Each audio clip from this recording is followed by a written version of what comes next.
இந்த வீடியோல 3 cyclohexyl pentane 3 ஆரோட ஸ்ட்ரக்சர் வந்து எப்படி நம்ம டிரா பண்ணுறதுன்னு பார்க்க போகிறோம்.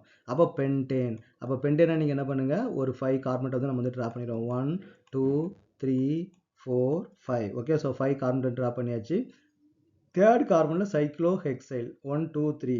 அப்போ தேர்ட் கார்பனில் அப்போ என்ன ஆகும்னா சைக்ளோஹெக்சைல். அப்போ 6 கார்பனேட்டம் இருக்கக்கூட ஒரு சைக்கிளிக் காம்பவுண்ட் சைக்ளோஹெக்சைல் வந்து ட்ரா பண்ணியாச்சு. இதே தேர்ட் கார்பன் நமக்கு என்ன OH நமக்கு வந்து இருக்குது. அப்போ கார்பனுடைய வேலன்ஸியை ஃபில் பண்ணுறதுக்கு நம்ம என்ன பண்ணணும், ஹைட்ரஜன் வந்து நமக்கு வந்து இங்கே ஆட் பண்ணணும். இங்கே வந்து நமக்கு வந்து ஒரு ஹைட்ரஜன், இங்கேயும் நமக்கு வந்து ஒரு ஹைட்ரஜன் வந்து இருக்குது.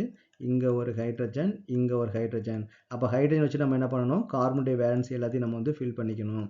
இங்கேயும் நமக்கு வந்து ஒரு ஹைட்ரஜன், இங்கே ஒரு ஹைட்ரஜன், இங்கே ஒரு ஹைட்ரஜன், இங்கே ஒரு ஹைட்ரஜன்.